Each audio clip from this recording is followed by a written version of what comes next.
नमस्कार, मैं हूं मृत्युंजय कुमार झा। शाम के 5:30 बज चुके हैं और अगले आधे घंटे तक आपके सवालों का सबसे बड़ा मंच तैयार है। अगर आपने कमोडिटी में ट्रेड किया है या फिर नया ट्रेड करना चाहते हैं, जानना चाहते हैं कि आपके लिए कहां पर कमाई के मौके बनेंगे, तो आप सवाल पूछिए। नंबर आप नोट कर लें, जिस नंबर पर आप कॉल कर सकते हैं 022-2300-1634। इसके अलावा आप 022-2300-1635 पर भी अपना सवाल पूछ सकते हैं।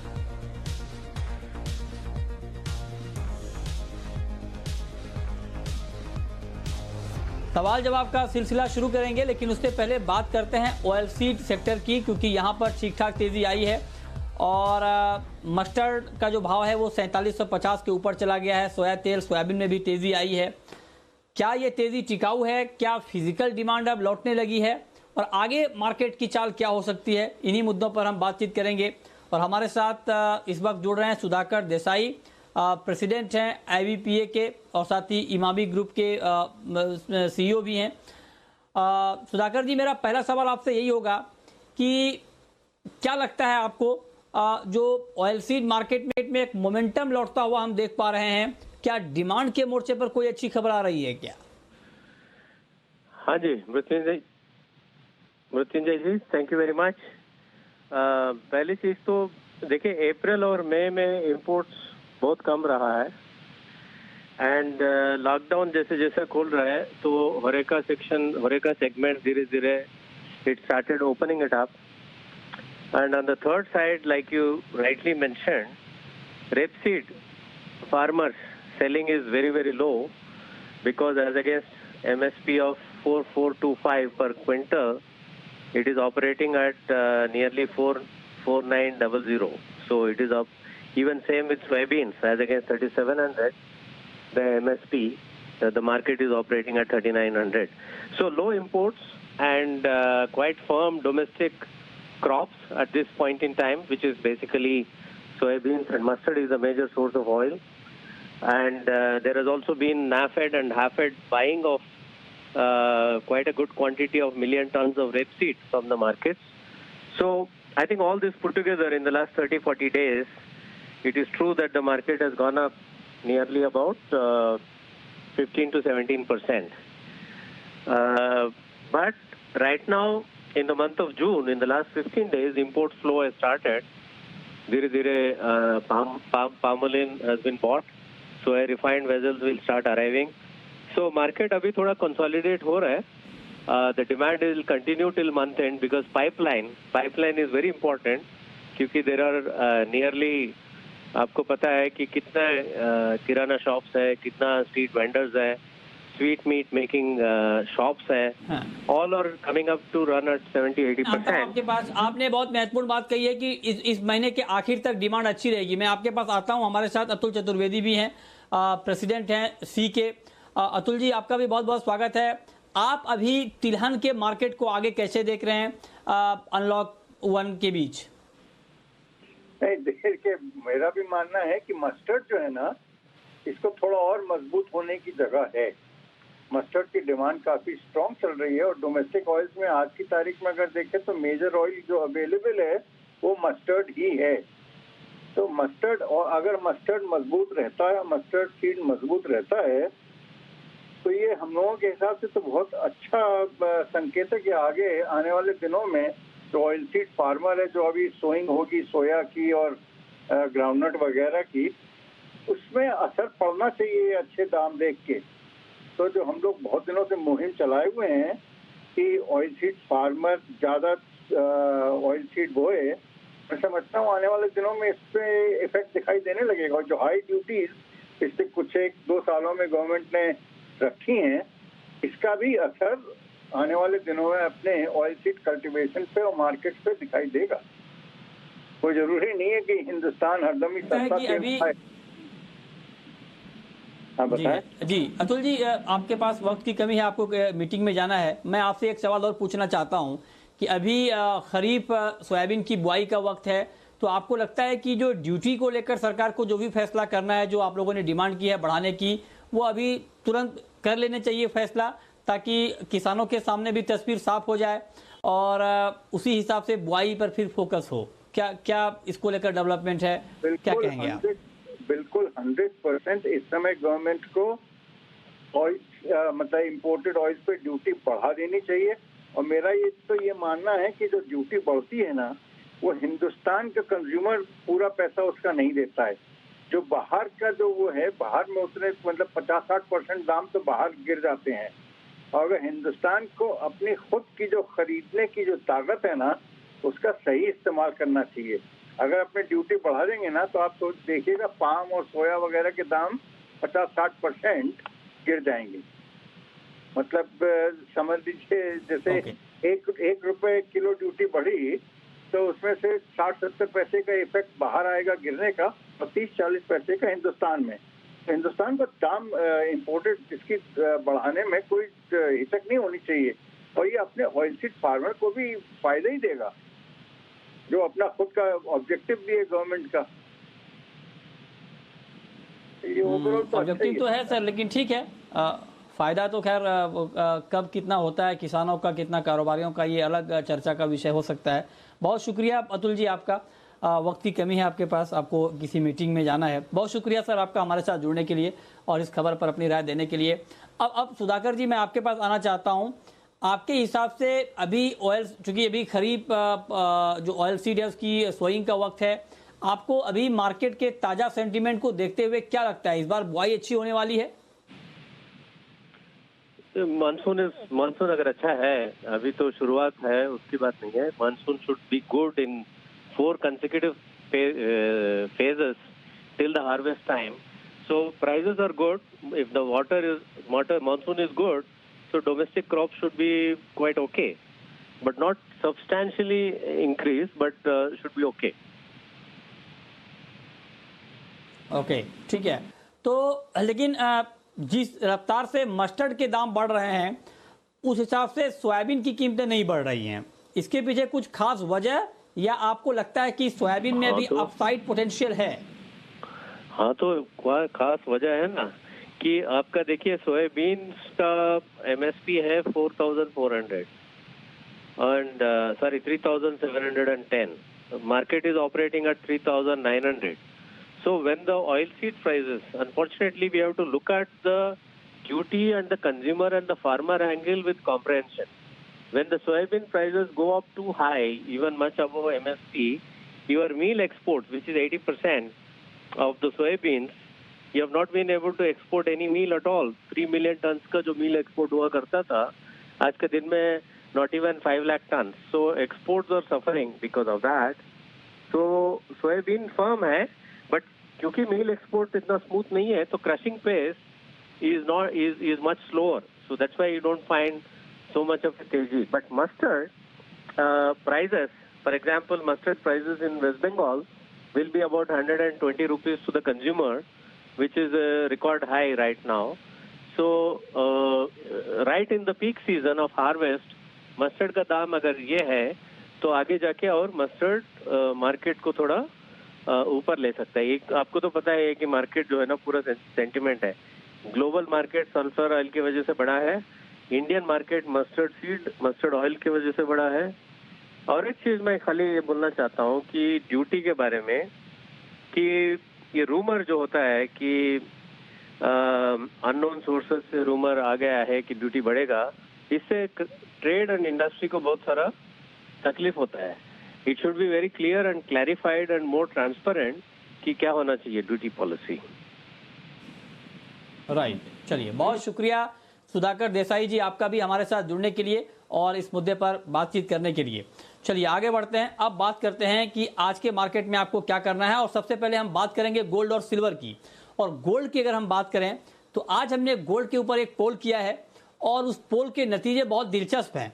हमने देश के 10 दिग्गज ब्रोकर से बात की है और उनका ये मानना है कि साल के आखिर तक गोल्ड का भाव 50 से 52,000 रुपए तक हो सकता है। किसी भी ब्रोकर ने ये नहीं कहा है कि 50,000 के नीचे ही भाव रहेगा।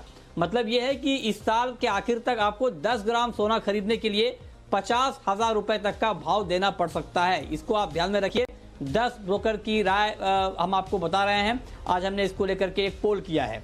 हमारे साथ 2 और एक्सपर्ट हैं, सुनन सुब्रमण्यन हैं और मनोज कुमार जैन हैं। आप दोनों का भी बहुत स्वागत है। मनोज जी, 50,000 का लेवल आप भी मानते हैं कि चला जाएगा साल के अंत तक, और अगर हाँ तो क्या अभी इस लेवल पे खरीद लें उस टारगेट के लिए?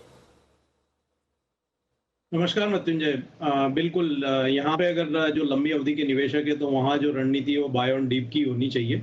वर्तमान स्तरों पर भी 47,100 से लेकर के 46,500 के दायरे में जो है खरीदारी कर सकते हैं, और 45,000 के नीचे का स्टॉप लॉस रखें। मेरा मानना है कि ये साल के आखिर तक कीमतें 50 से 52,000 के बीच में देखने को मिल सकती है, क्योंकि इंटरनेशनल मार्केट में जो प्रीवियस हाईज है गोल्ड के वो अभी ब्रेक होना बाकी है। अभी भी हम लगभग वहाँ से $200 नीचे ट्रेड कर रहे हैं, और जिस तरह के जो सेंटीमेंट है यहाँ पे, जो ग्लोबल ग्रोथ का जो आउटलुक है वो कमज़ोर है। जिस तरह से स्टिमुलस जो है निकल कर आ रहे हैं उसके बावजूद भी हमने देखा है कि बाजारों में वो रफ्तार देखने को नहीं मिल रही है, और सेकेंड फेज जो है आउटब्रेक कोरोना वायरस का वो स्टार्ट हुआ है, तो उसके चलते भी यहाँ पे अनिश्चितताएं जो है आने वाले समय में बनी रहेगी। तो कहीं ना कहीं यहाँ पे सोने में सेफ हेवन बाइंग जो है वो बनी रह सकती है, क्योंकि यहाँ पे जियोपॉलिटिकल टेंशंस भी जो है देखने को मिल रहे हैं, तो उसका भी सपोर्ट कहीं ना कहीं सोने की कीमतों को मिलता हुआ दिखेगा। ठीक है, तो आप एग्री करते हैं, आपको भी लगता है कि गोल्ड में अच्छी तेजी हम ईयर एंड तक देखेंगे।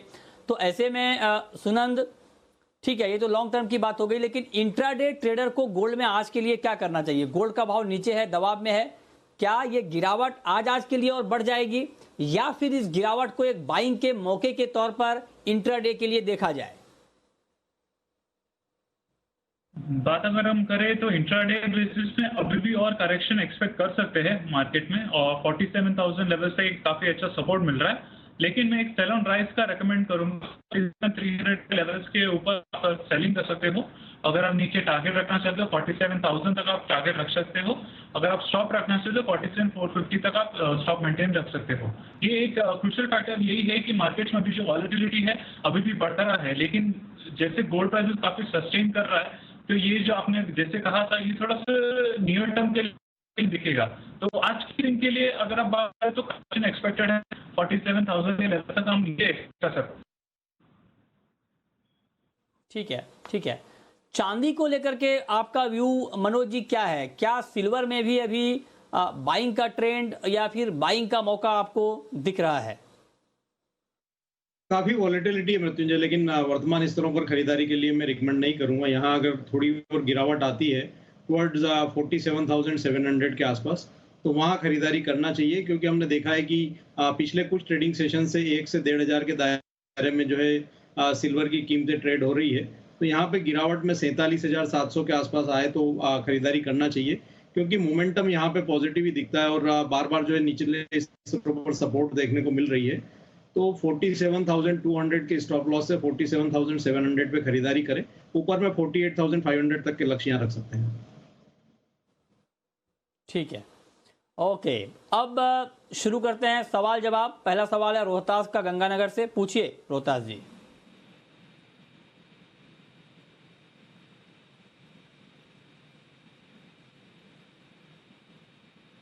आपको आवाज आ रही है रोहतास जी?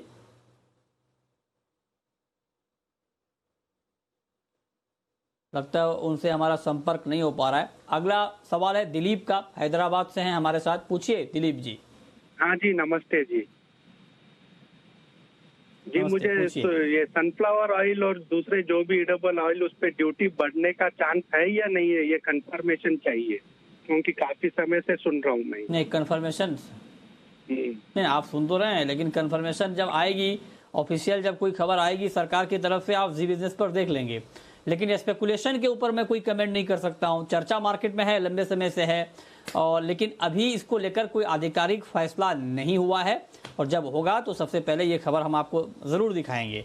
तो अभी आप ये मान के चलें कि अभी कोई ऑफिशियल डिसीजन हुआ नहीं है। इसके ऊपर हमने अभी थोड़ी देर पहले बात भी की है, इनफैक्ट यही कि आगे क्या होगा। ठीक है, चलिए आगे बढ़ते हैं, क्रूड की बात कर लेते हैं। क्रूड का मार्केट सुनंद आपको कैसा लग रहा है, और आज के मार्केट में क्या क्रूड में कोई ट्रेड लेना ठीक रहेगा? क्रूड के मार्केट्स की बात करें तो सेलिंग दिखने का दिखाई देता है मुझे। तो 2020 लेवल तक सेलिंग कर सकते हैं, और नीचे अगर हम टारगेट रखते हैं तो वो 1 तक आप टारगेट रख सकते हो। इसका एक खास वजह है का एक मंथली रिपोर्ट आया है, उसमें ये बताया गया कि इस जो वर्ल्ड का जो डिमांड है जो सेकेंड हाफ ऑफ 2020 है वो 6 मिलियन बैरल्स पर डे कम वाला है। ये एक बहुत क्रूशियल फैक्टर है कि जो डिमांड फैक्टर है अभी भी ग्लोबल मार्केट्स में सेकेंड हाफ में भी कम होने का अनुमान लगाया जा रहा है, क्योंकि जैसे जैसे दूसरे कंट्रीज में भी रिसेशन जैसा अभी भी दिखाई दे रहा है। हालांकि ओपेक कंट्रीज ने सप्लाई कट किया था, बट लेकिन मार्केट्स में अभी भी काफी दबाव देखने को मिलेगा ऊपर के लेवल्स पे। अगर आप देखें तो कल और परसों जो इन्वेंट्री डेटा भी आया वो भी एक फैक्टर है जो जिसकी वजह से मार्केट में काफी प्रेशर देख सकते हैं। तो मेरा रिकमेंडेशन ये है 2920 के लेवल से आप सेल कर सकते हो, नीचे आप 2850 पे आप टारगेट रख सकते हो। अगर आप स्टॉप रखना चाहिए 2960 के ऊपर आप स्टॉप रख सकते हो। ठीक है, अगला सवाल मनीराम का है, पूछिए मनीराम जी। हाँ जी सर जी, नमस्कार। सर जी मेरा है सवाल ये, नेचुरल गैस में क्या करना चाहिए? मैंने 125.50 पे नेचुरल गैस ली है। ठीक है, नेचुरल गैस में क्या करना चाहिए बताइए मनोज जी, क्या किया जाए एनजी में भी? 121 के स्टॉप लॉस से होल्ड कर सकते हैं, क्योंकि आज यहाँ पे नेचुरल गैस का इन्वेंट्री भी आने वाला है, तो थोड़ा सा मोमेंटम शाम के सत्र में देखने को मिल सकता है, लेकिन ऊपरी स्तरों पर यहाँ रेजिस्टेंस देखने को मिल रहे हैं। तो 127 से 128 के आसपास अगर कीमतें आए तो लॉन्ग की पोजीशन से एग्जिट कर लेना चाहिए, और 121 का एक स्ट्रिक्ट स्टॉप लॉस में मेंटेन करना चाहिए। ठीक है, सुल्तान है हमारे साथ, गुजरात से जुड़ रहे हैं, पूछिए सुल्तान। हाँ, मेरा मनोज कुमार जैन साहब से सवाल है, क्या कपास कली 3000 का भाव हो जाएगा और मैक्सिमम अपसाइड कितना दिखते हैं 3-4 महीने में? कपास खली 3000 का भाव हो जाएगा, ये आप जानना चाहते हैं। मनोज जी, क्या कुछ संभावना आपको दिख रही है 3000 तक भाव जाने की कपास खली का? नहीं, 3000 तक थोड़ा मुश्किल है, लेकिन जिस तरह से आउटब्रेक के चलते यहाँ लॉकडाउन से पाइपलाइन जो है वो खाली थी, तो उसकी वजह से हम यहाँ पे डिमांड वापस से इमर्ज होते हुए देख रहे हैं। मेरा मानना है कि यहाँ पे अगस्त सितंबर तक कीमतें एक बार फिर से 2400 से 2500 तक के स्तर दिखा सकती है। 3000 के जैसी संभावनाएं अभी नहीं। ये जो कॉटन की जो सोइंग है वो काफी अच्छी हो रही है, तो आने वाली जो क्रॉप है वो काफी अच्छी रहेगी, तो उस लिहाज से ऊपरी स्तरों पर कीमतों में फिर दबाव देखने को मिलेगा। लेकिन अभी यहाँ पे डिमांड अच्छा देखने को मिल रहा है, तो उसके चलते जो मोमेंटम है वो बना रह सकता है, और अगले 2 से 3 महीने में यहाँ पे कीमतें एक बार फिर से 2450 से 2500 तक के स्तर दिखा सकते हैं। ठीक है, राजीव जुड़ रहे हैं हमारे साथ मध्य प्रदेश से, पूछिए राजीव जी। सर मेरा सवाल मनोज जी से है सर, चने का भाव एमएसपी पे सर किसानों को तो मिल गया सर, व्यापारियों को मिल जाएगा एमएसपी पे कभी? बताइए मनोज जी। एमएसपी का भाव अभी इतना जल्दी आना थोड़ा मुश्किल है, क्योंकि गवर्नमेंट का जो प्रोक्योरमेंट है वो काफी बड़ी मात्रा में हुआ था, और धीरे धीरे गवर्नमेंट के स्टॉक जो है वो मार्केट में आ भी रहे हैं। लेकिन फिर भी जिस तरह से डिमांड जो है वो देखने को मिली थी, तो मेरा मानना है कि यहाँ पे आने वाले दिनों में जो कीमतें हैं वहाँ पे सुधार देखने को मिलेगा। 4000 के नीचे की गिरावट चलने में संभावित नहीं लगती है, लेकिन एक बार 4250 के ऊपर अगर कीमतें सस्टेन होनी स्टार्ट हुई तो फिर मेरा मानना है कि 4500 तक के स्तर यहाँ पे अगले 1 से 2 महीने में देखने को मिल सकते हैं, तो थोड़ा सा वेट करना पड़ेगा। हालांकि 4700-4800 थोड़ा मुश्किल है, लेकिन 4500 तक के स्तर एक बार देखने को मिल सकते हैं। ठीक है, कैलाश हैं हमारे साथ जुड़ रहे हैं इस वक्त राजस्थान से, पूछिए कैलाश। नमस्कार सर। हेलो नमस्कार, पूछिए सर। मैं इंटरडे पे निकल का इंटरडे और नेचुरल गैस का पोजीशन टारगेट पूछना चाहता हूँ, क्या सिस्टम है इसमें? निकल और नेचुरल गैस का पोजिशनल टारगेट आप पूछना चाहते हैं, बताइए सुनंद। बात अगर हम निकल की करें तो निकल में थोड़ा सा प्रॉफिट बुकिंग करेक्शन दिखाया है, तो करना चाहिए 980 के लेवल तक सेल कर सकते हो, और टारगेट रखना चाहिए 770 पे। ये ओवरऑल ट्रेंड तो बुलिश है, बट आज अगर आप इंट्राडे बेसिस कर रहे हो तो ठीक है। और ये अगर हम नेचुरल गैस की बात करें, नेचुरल गैस में थोड़ा रिकवरी का एक्सपेक्टेशन है। इन्वेंट्री डेटा आने वाला है, तो थोड़ा सा करेक्शन हमें देखने को मिलेगा। 120 के लेवल पे एक स्टॉक मेरा डेटा दिखाई दे रहा है, तो आप 124 के लेवल से आप खरीदारी कर सकते हैं। लॉन्ग पोजीशन की बात करें तो 132 तक हमें रिकवरी देखने को मिल सकता है, तो आप 132 तक नेचुरल गैस में टारगेट रख सकते हो। ओ ठीक है। इस बीच मोहन जैन जुड़ रहे हैं हमारे साथ मुंबई से। पूछिए जैन साहब। सर मेरा मनोज जी से पूछना था, अभी एक्चुअल आपने बताया लेकिन थोड़ा नेटवर्क के हिसाब से थोड़ा आवाज सही नहीं समझा हमको। गोल्ड में आज क्या करना चाहिए हमको? अच्छा, गोल्ड में आज के लिए क्या करना चाहिए? अगले 6 घंटे का ट्रेड अगर देखा जाए मनोज जी तो क्या किया जाए? इस भाव पर गोल्ड में क्या किया जाए? गोल्ड में $1,300 पर ट्रांस जो इंटरनेशनल मार्केट में होल्ड होते हुए दिख रहे हैं मृत्युंजय, और हमने देखा है कि निचले स्तरों पर 46,900 47,000 यहाँ पे अच्छे सपोर्ट देखने को डेटा भी है, तो उस समय थोड़ी उठापड़ दे सकती है, लेकिन मेरा 47,100 के जोन के कई बार देख मिले तो थोड़ा करेक्शन आता है तो वहाँ पे खरीद करना चाहिए। 6,700 से ऐसे करना चाहिए, ऊपर में 47,700 तक।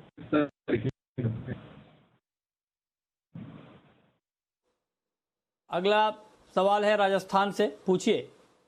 सर मेरा चने का सवाल है, हाजिर में चना है, मेरे को 5,000 का भाव कब तक? सवाल है राजस्थान से, पूछिए। 5,000।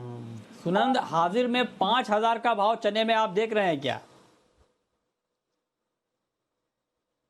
तो इमीडिएट बेसिस तो है नहीं दे रहा है, हालांकि नाफेड ने भी काफी जगहों पे प्रोक्योरमेंट चालू किया है। ये तभी पॉसिबल होगा अगर अक्टूबर नवंबर दिसंबर में सोइंग सीजन में अगर बहुत भारी गिरावट हम सोइंग कम देखेंगे अगर मध्य प्रदेश राजस्थान स्टेट्स में, तब हम 5,000 का लेवल एक्सपेक्ट कर सकते हैं उस टाइम पे। इस दौरान तो हमें अभी इमीडिएट बेसिस या 1-2 महीने तो दिखाई नहीं दे रहा है, तो वही सोइंग सीजन पे डिपेंड होगा। अभी तो खरीफ सीजन है, तो रबी सीजन के टाइम पे शायद अगर सोइंग फार्मर्स ने सोचे कि हम दूसरे रबी क्रॉप जैसे मस्टर्ड या जीरे में स्विच करेंगे, तो फिर वहाँ पे हमें चने में 5,000 के लेवल्स हमें जाते हुए देखने को मिल सकता है। ओके, ठीक है। अगला सवाल है कैलाश चंद्र मोदी का, राजस्थान से हमारे साथ हैं। पूछिए Kailash ji. Good evening sir. Sir ये सिल्वर में अभी फिलहाल जैसे चाइना का क्राइसिस चल रहा है, तो सिल्वर बढ़ना चाहिए ना हिसाब से, तो क्या करना चाहिए सिल्वर में? बताइए सुनंद, चांदी में क्या किया जाए अभी? चांदी में तो करेक्शन मोड दिखाई दे रहा है, ओवरऑल इंडस्ट्रियल डिमांड जब तक प्रॉपर्ली रिकवर होते हुए दिखाई नहीं देगा तो हम इमीडिएट बेसिस पे सपोर्ट देगा। तो मैं रेकमेंड करूंगा ऊपर के लेवल से सेल ऑन राइज कर सकते हो 48,100 के लेवल्स पे, और अगर नियर टर्म यानी कल के दिन तक आप रखना चाहते हो तो 47,700 तक अब नीचे देखने को मिल सकता है। अगर आप स्टॉप रखना चाहते हो तो 48,500 तक आप स्टॉप रख सकते हो। ठीक है, और अब वक्त है रैपिड फायर राउंड का।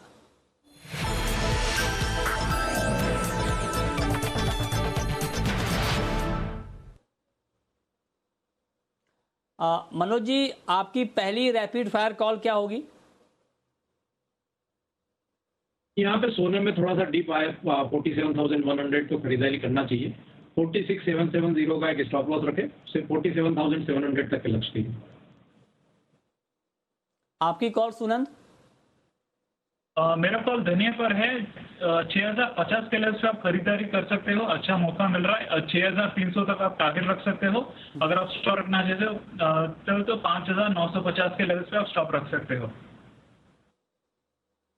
ओके, आपकी आखिरी कॉल मनोज जी? यहाँ 138 के स्तर मिलते हैं तो एल्यूमिनियम में बिकवाली करना चाहिए। 139.5 के स्टॉप लॉस से 135.50 तक के लक्ष्य देखने को मिल सकते हैं। चलिए, बहुत शुक्रिया मनोज जी आपका, और सुनंद आपका हमारे साथ जुड़ने के लिए, बताने के लिए कमोडिटी में कहां पर कमाई के मौके बनेंगे।